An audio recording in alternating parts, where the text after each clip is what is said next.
You won't believe this one. The president of our neighborhood HOA actually tried to have me arrested after breaking into my own house. Picture this. I walk in to catch her mid-destruction, ripping into my property like she owned it. And instead of backing off, this suburban nightmare has the gall to grab her phone and call 911, swearing up and down that I'm the dangerous intruder. When the rookie cop rolled up to the scene, he had no clue what kind of insanity he was about to walk into. But the second my wife appeared in that doorway, the whole atmosphere shifted. And let me tell you, the look on that woman's face? Pure karma. Have you ever seen justice land so perfectly? Because this one gets wild. That uneasy gut feeling. You know when something just doesn't sit right? That's exactly what I felt the day I spotted Deborah Lewis in my backyard while my wife Lavra was away on deployment. She wasn't gardening. She wasn't walking her dog, no. This woman was armed with construction-grade equipment, mapping out our foundation like she was prepping evidence for a lawsuit. She had the kind of expensive gear you'd expect on a professional survey team, not a nosy neighbor. When I called her out, she flashed that polished suburban smile and told me it was just a routine HOA compliance check. Apparently, in her world, measuring fence posts with laser precision is perfectly normal. And with her realtor pins gleaming on her jacket and a high-end car parked out front, it didn't take much to see she was playing in a different league. But here's the kicker, this circus didn't start in my yard. It had been building for 2 months ever since Laura shipped out for her 6-month deployment. Deborah first showed up at my door with cookies, playing the role of helpful HOA president who wanted to support military families during long separations. She offered to handle paperwork, recommend contractors, even lighten the load on me while Lavra was gone. Looking back, I should have questioned why this so-called community volunteer knew so much about zoning codes, real estate law, and property values. Her questions during that visit weren't neighborly, they were surgical. She wanted to know our mortgage details, long-term plans, Laura's career path. She framed it as community planning, but what she was really doing was mining us for financial vulnerabilities. During that first inspection, she wasn't just keeping records. She built a complete property portfolio, tax assessments, comps, and structural photos all neatly stored in a binder that had nothing to do with HOA business. And right on cue, Marcus, another supposed neighbor, wandered up mid-inspection. He claimed he knew Lavra from base security, which made me let my guard down. He backed up everything Deborah said, praising her as a genius at navigating permits and contractors. I should have seen through it, but with deployment stress and no one to double-check me, I mistook manipulation for kindness. The truth is, Deborah and Marcus were running a rehearsed routine.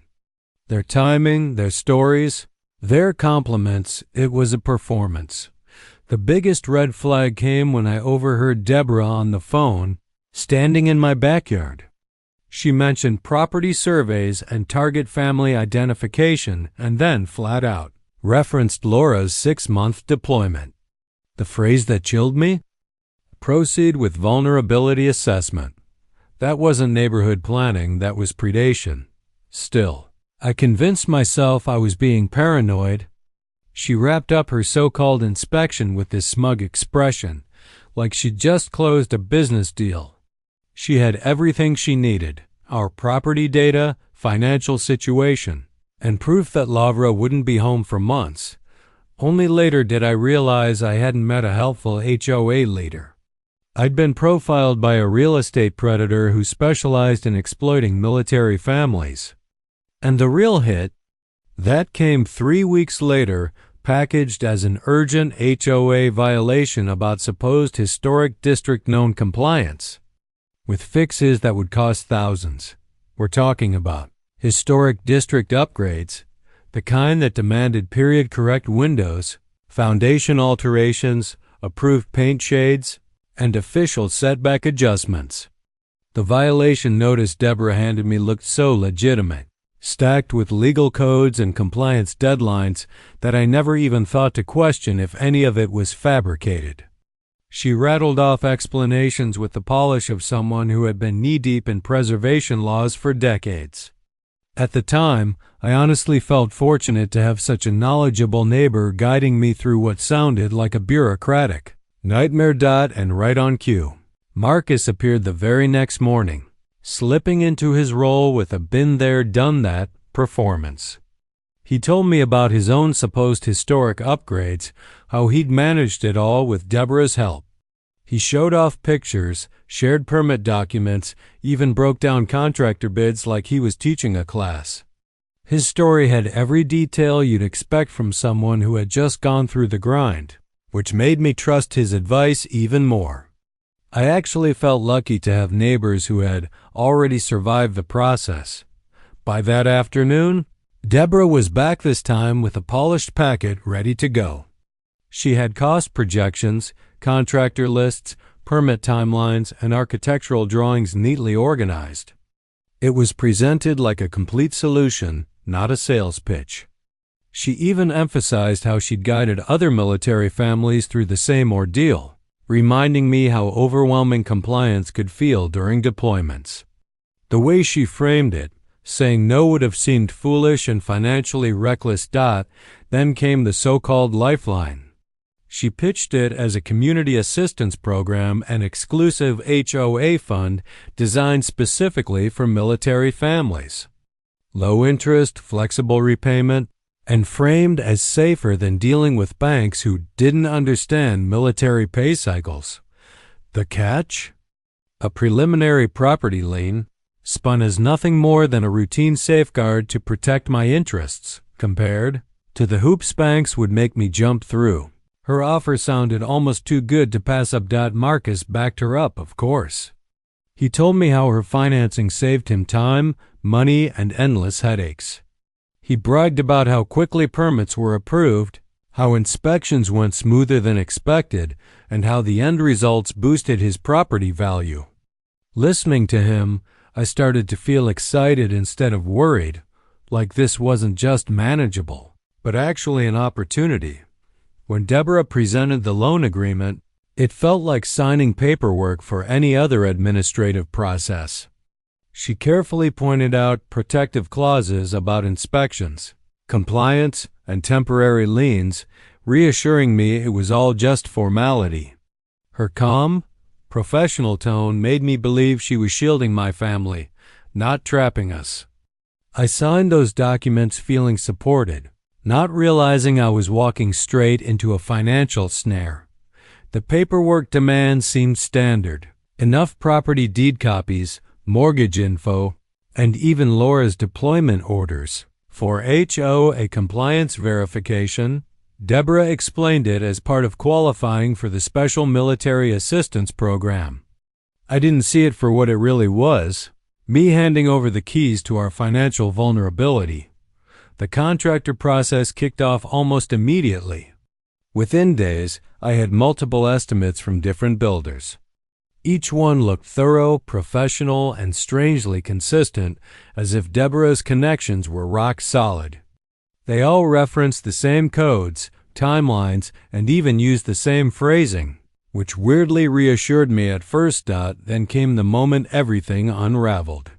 One afternoon, while dropping misdelivered mail at Marcus's house, I noticed an open stack of contractor bids on his counter, and my stomach dropped because the estimates were identical to the ones I had just received. The same handwriting, the same punctuation, even the same personalized recommendations. Different letterheads, different company names, but the wording was carbon copy. That's when it hit me. Marcus's renovations might not have happened at all. Those so-called contractors, they could be ghosts in an elaborate scheme designed to strip military families of their homes. The coordination was too clean, the coincidences too precise. Standing there with those matching papers in my hands, the truth hit me hard. I hadn't stumbled into helpful neighbors or a generous community program. I'd been targeted by professionals who understood every weak spot military families face: distance from their spouse, financial strain, lack of backup, and the crushing stress of managing everything alone. They'd carefully posed as community champions while quietly compiling a dossier on our household finances and the true market value of our place. At that point, it stopped being a question of whether I was being conned. It was how extensive the scheme ran and whether other military families were being targeted the same way. Once I started watching, the choreography between Deborah and Marcus became impossible to ignore. Whenever Deborah pushed some community proposal, Marcus would magically show up with perfectly matched talking points that felt rehearsed, not spontaneous. Their back and forth had this mechanical rhythm. When Deborah brought up property values, Marcus would pivot to compliance details. If she raised neighborhood standards, he'd answer with renovation success stories. It was surgically precise, the sort of coordination you get from repeated practice and a shared objective. These weren't casual neighbors agreeing by chance. They were collaborators running a planned operation.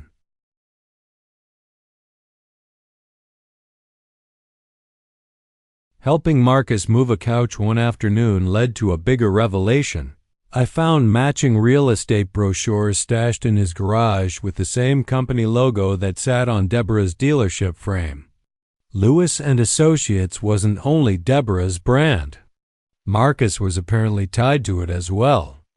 Those brochures read like a cold business playbook, step-by-step acquisition strategies with a whole section devoted to targeting households during deployments. Charts laid out projected profit margins from lowball purchases, timelines for manufacturing compliance violations, and financial models showing how deployment-related pressures could be amplified to force sales. Seeing it all mapped out in glossy marketing materials made me understand one thing plainly. This wasn't neighbor drama. It was organized predation. I started combing through the loan paperwork with fresh eyes, and the terms looked increasingly one-sided. The lien language favored the HOA in ways that left the borrower exposed to vague non-compliance triggers that Deborah could decide had been violated. The contract gave inspection access that read like unlimited entry, compliance deadlines that only her preferred contractors could realistically meet, and penalties structured to make resistance ruinously expensive. Every clause seemed tailored to shift control of the property to her operation while forcing me to bankroll improvements that would ultimately enrich her projects. In short, the loan was a legal mechanism for seizure dressed up as neighborhood help. Then I recalled the call I'd overheard. Marcus had been briefing someone on Phase 2, mentioning that property liens were secured and target families were financially committed. He even talked about stepping up compliance pressure if needed. The way he described it, clinical, procedural, made it obvious this was business planning, not casual conversation. They had built a repeatable system for exploiting families during deployments. When I confronted Marcus with the brochures and the recorded snippets I'd heard, his denial didn't last. He first pretended it was coincidence, then admitted he worked with Deborah, attempting to reframe everything as legitimate community assistance. But as he explained their method, his words betrayed the scheme: create expensive violations while spouses are deployed and emotionally isolated, offer loans secured by temporary liens, then escalate costs until families default and lose their homes. Military families are ideal targets. Deployments create the exact instability and financial strain these predators need. The betrayal stung because I thought Marcus was a friend who got military life.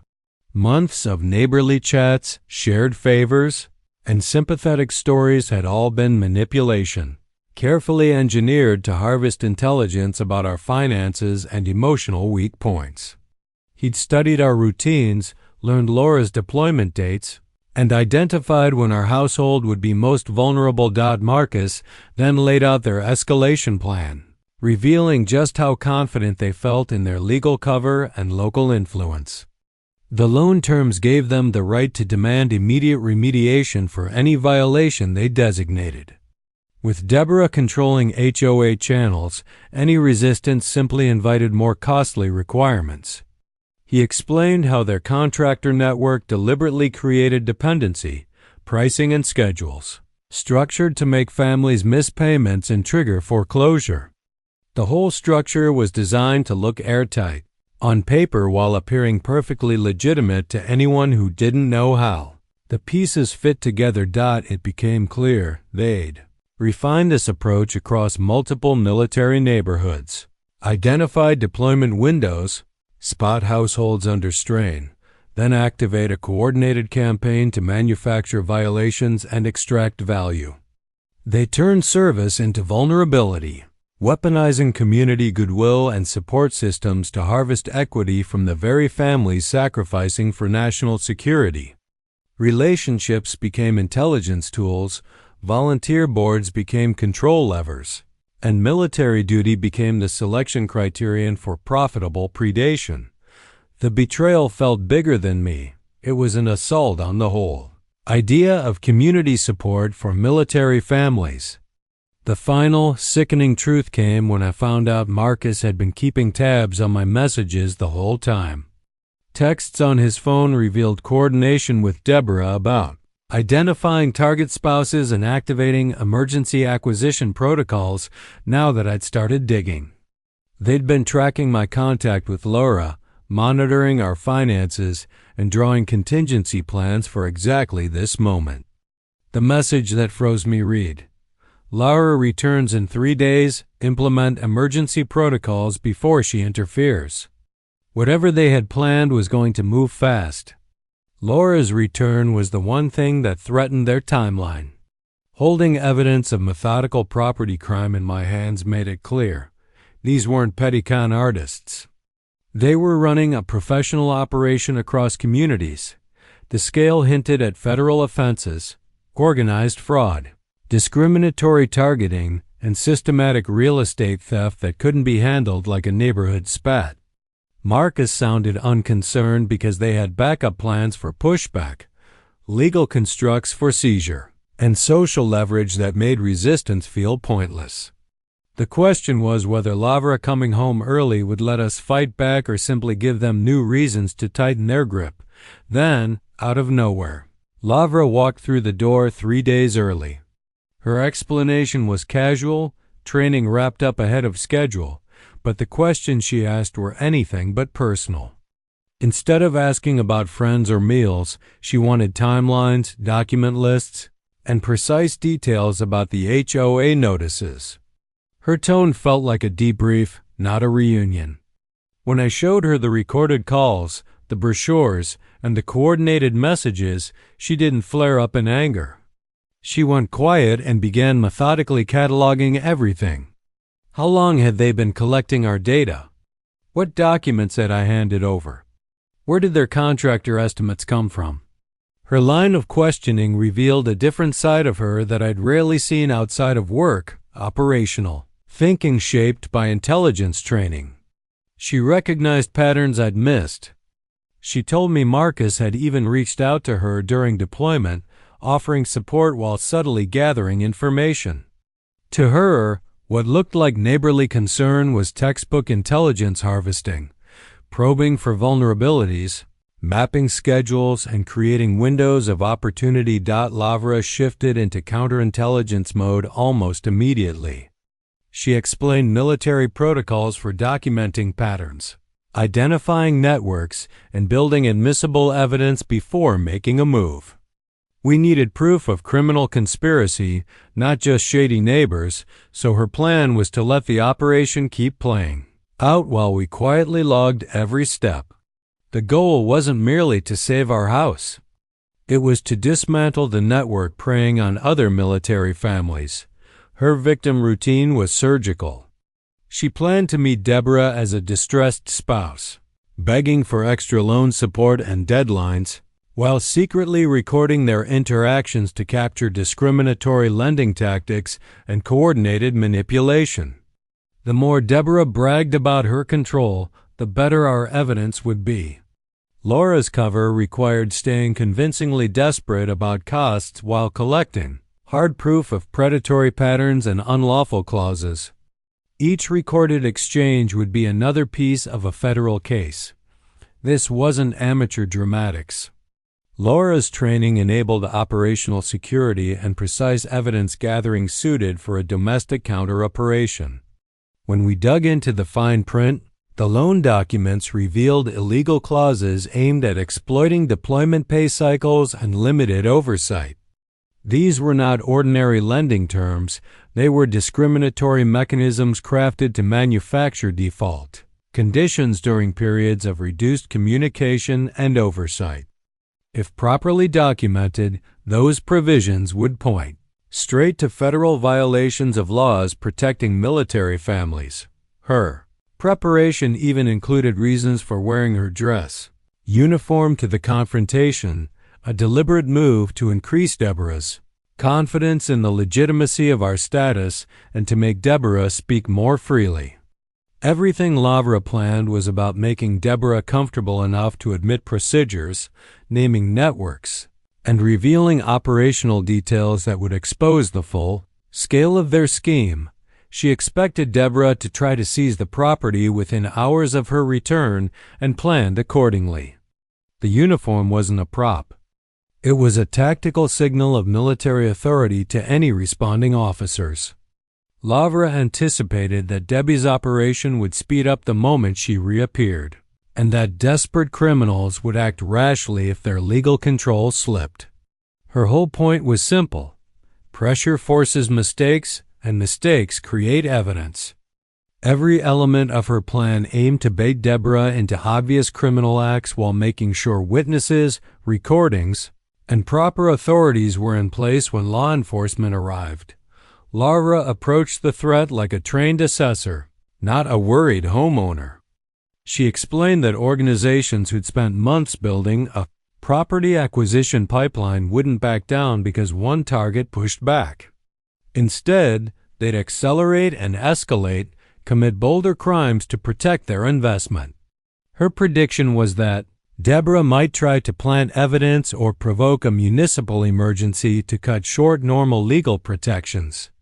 The countdown was on, and our survival depended on documenting whatever they did while they panicked. That patience meant allowing them to continue so we could capture the federal offenses that would break their network.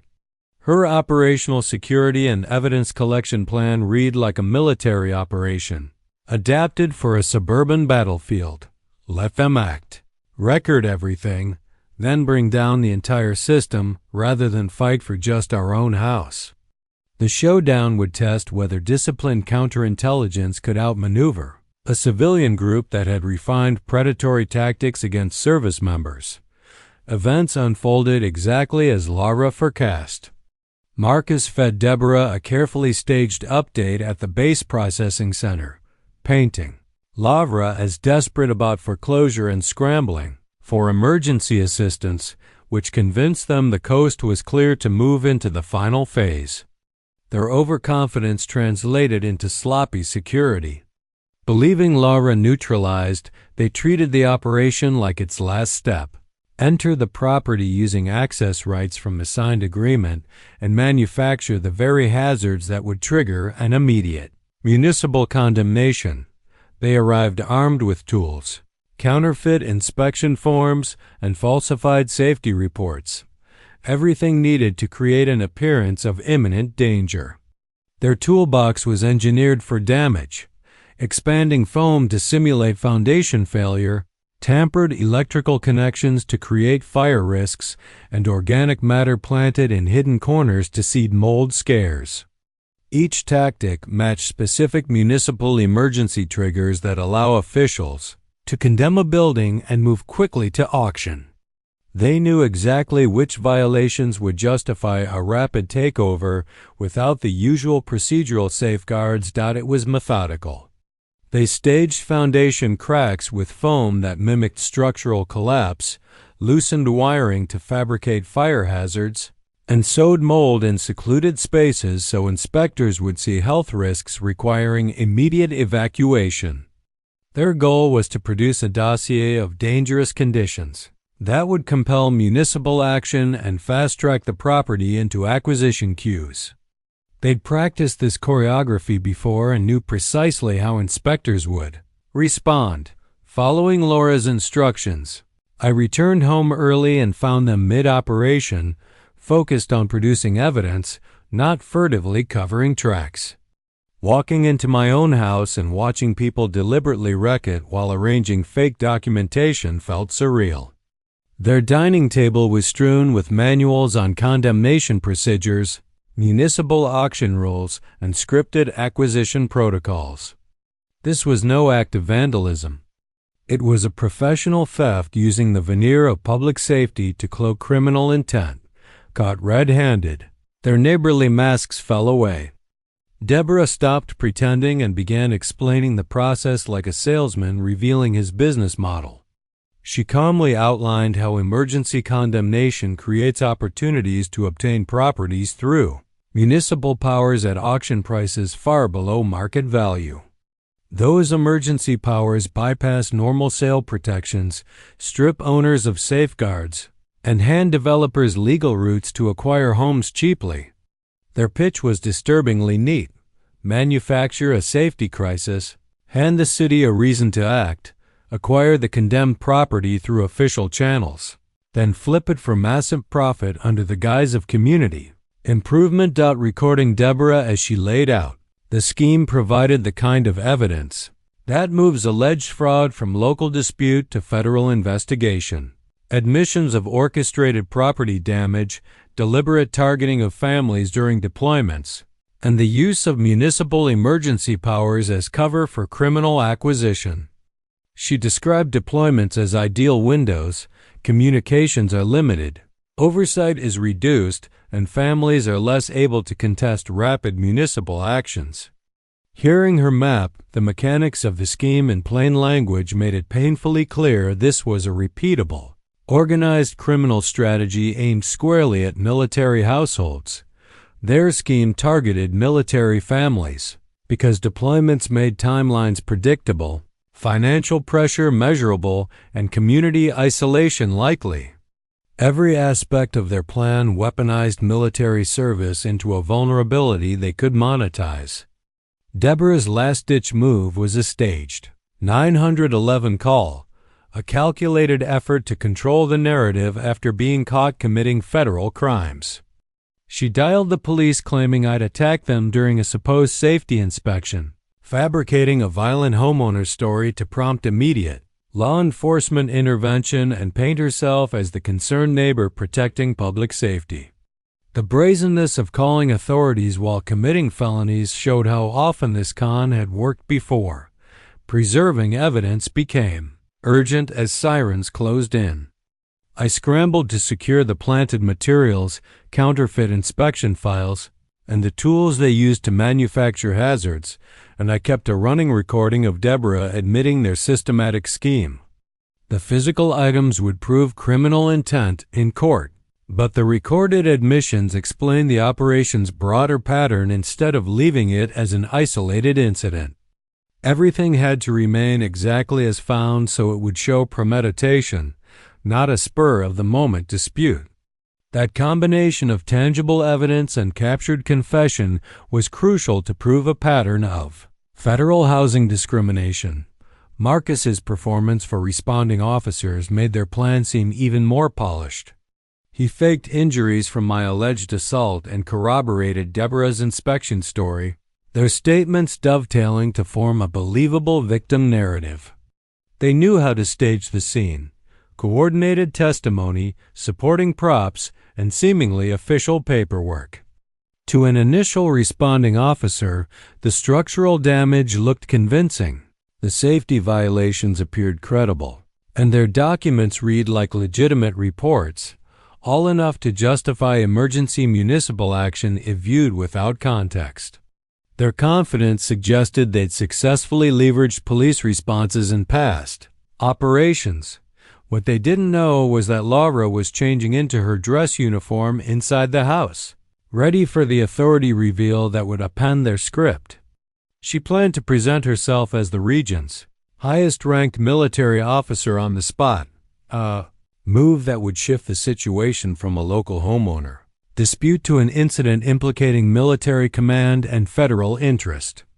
The approaching sirens carried a significance they couldn't have guessed. This wasn't just a property seizure gone right for them. The targets they'd chosen included someone with direct military authority over their area. The arrogance of their plan was about to collide with consequences they never expected. Officer Stone pulled up expecting a routine domestic complaint, the sort that usually ends in paperwork rather than prosecution.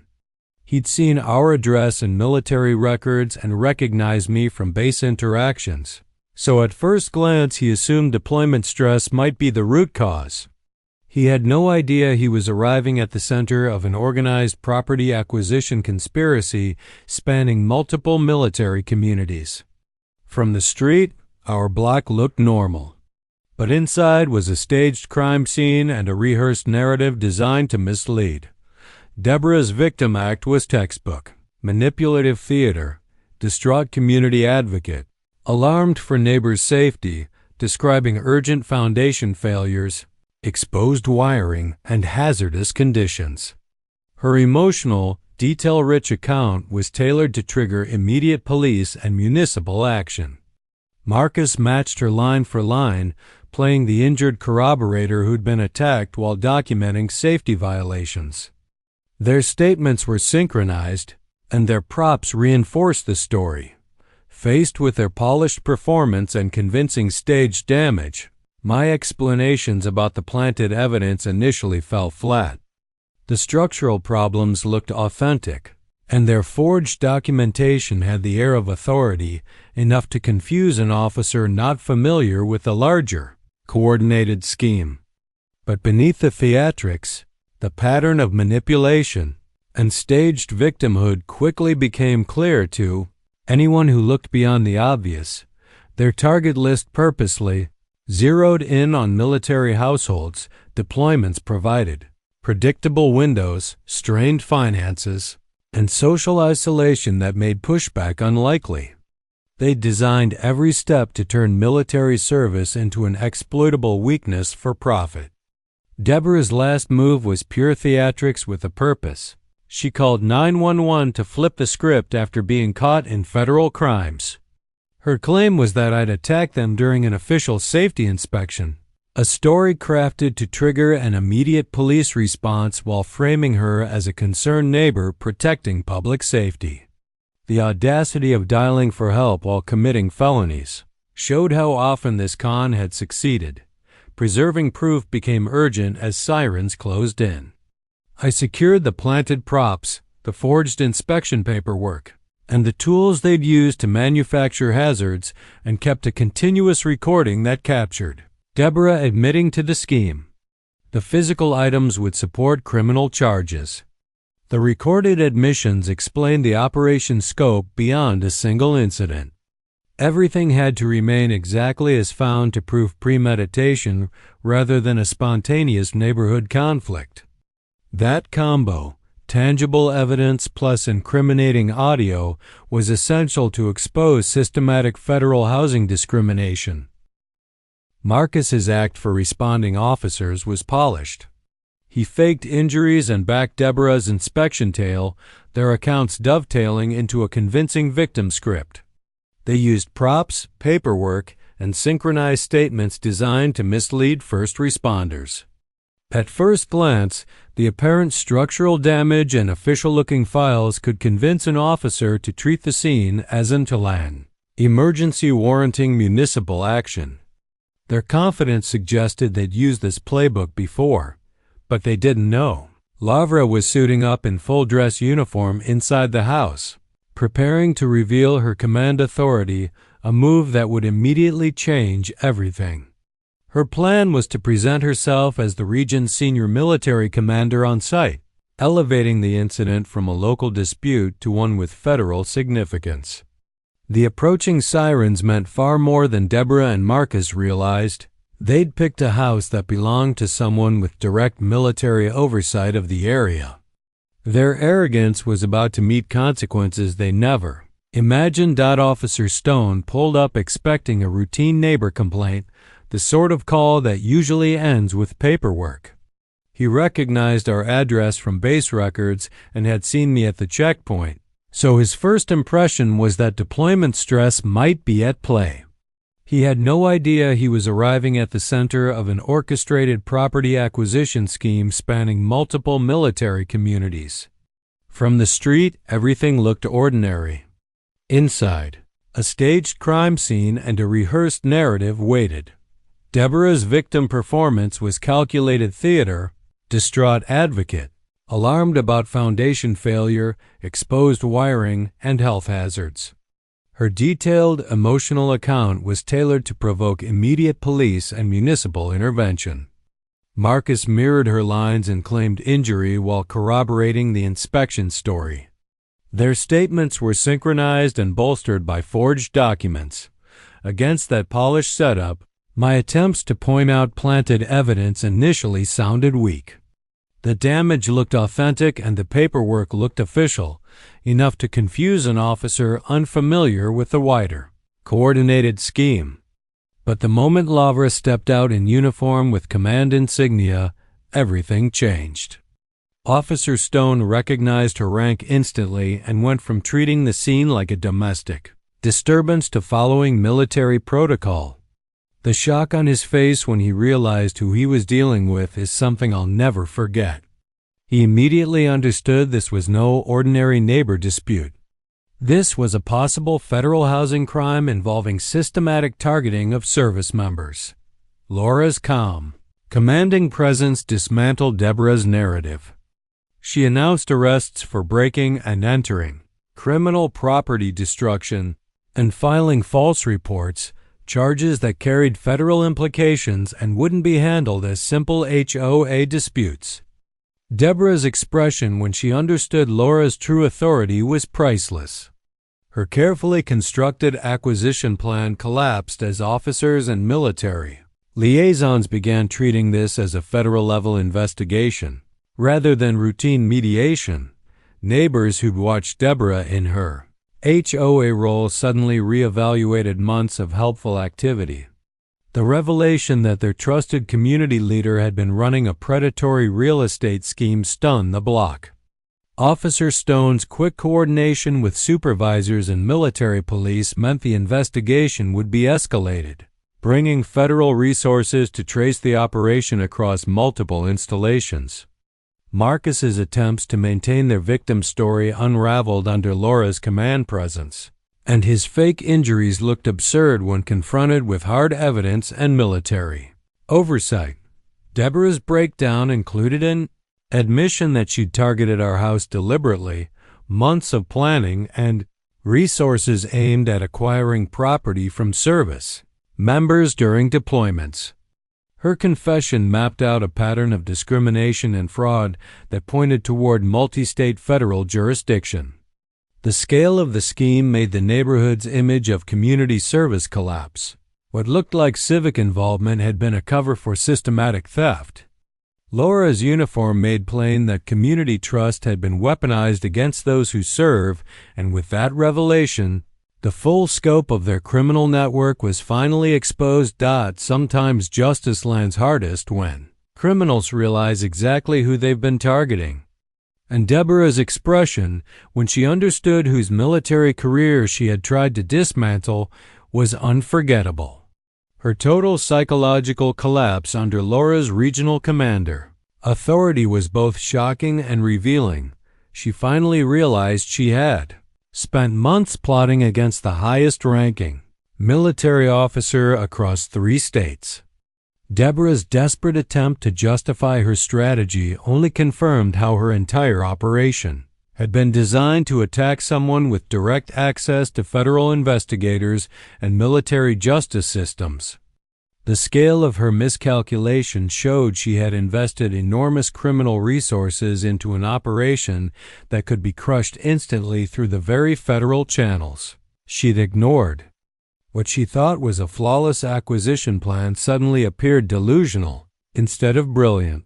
The military police immediately coordinated with civilian authorities, triggering a federal investigation into housing discrimination crimes targeting military families. Marcus, seeing the scope of the charges, had no choice but to cooperate. His testimony provided detailed records, property files from a dozen military households, financial ledgers, training materials on how to manipulate deployment schedules, and evidence of multiple violations of federal law. His disclosures confirmed the network wasn't limited to one HOA. It was a multi-state real estate scheme using local authority positions as camouflage for systematic housing crimes. The results were sweeping. Property liens were reversed, stolen homes restored, and damages compensated through asset forfeiture. Federal protections were enforced to prevent the same exploitation of deployment cycles in the future. Investigators uncovered how dozens of military families had been targeted using identical methods, their vulnerabilities disguised as community improvement projects. Officer Stone's handling of the situation became a textbook case in police-military coordination. His recognition of Laura's rank transformed what might have been filed as a neighborhood quarrel into a federal housing crime investigation. His career advanced, proving how proper protocol can elevate a local dispute into a national protective effort. Community restoration demanded dismantling the HOA entirely and replacing it under federal oversight. The new structure required military family representation and anti-discrimination safeguards, making it impossible for another Deborah to weaponize authority. Deborah's development company was liquidated, its assets seized to repay victims. The investigation revealed millions in fraudulent acquisitions built on fabricated violations and forced sales. Federal oversight guaranteed long-term protections, so military households could focus on service instead of defending their homes against predatory neighbors. For the families affected, justice meant more than legal restitution. Testimonies during the investigation showed identical manipulation across bases and towns, providing a clear pattern of systemic abuse. This recognition helped victims process the betrayal as organized criminal victimization rather than personal weakness. Understanding that federal intervention was required reframed the trauma as part of a larger conspiracy, not individual failure. 6 months later, our neighborhood was unrecognizable. What had once been a criminal front masquerading as civic duty was now a genuine community. Neighbors gathered for cookouts that were actually about friendship, not surveillance. The false facade of community improvement had been replaced with real support and integration for military families. The stark difference between Deborah's manipulation and the authentic relationships that followed showed what community authority should truly represent. Scott's recovery became easier with the knowledge that what we faced was never personal weakness, it was a coordinated criminal enterprise. Recognizing the sophistication of the scheme turned our experience from shame into clarity. Our HOA president had been systematically targeting military families, never realizing one of them was the regional commander. And the night she tried to use police to frame us, her entire criminal empire unraveled the moment a young officer recognized his commanding officer standing in full dress uniform. Sometimes the best justice comes from watching organized housing. Predators realize they've been systematically targeting their own military chain of command under the Tinden disguise of community improvement. What makes this resolution even more satisfying is knowing that Deborah's entire network collapsed under federal investigation, protecting countless military families from the same kind of exploitation. The restructured community now operates under strict oversight with built-in anti-discrimination safeguards, ensuring service families get genuine support instead of manipulative schemes wrapped in neighborly smiles. This powerful case proves that sometimes karma needs a push from the military chain of command, and that justice served with federal authority cuts deeper than any ordinary suburban feud. Here at Listen HOA Stories, we uncover unbelievable true accounts where ordinary people face extraordinary situations and win through resilience, strategy, and sometimes sheer timing. If this story of federal justice and community betrayal shocked you as much as it did that young officer, make sure to hit the like button, subscribe, and ring the bell, because the next story we bring will be even harder to believe. Thanks for watching, and we'll see you in the next episode where we prove once again that truth is always stranger than fiction.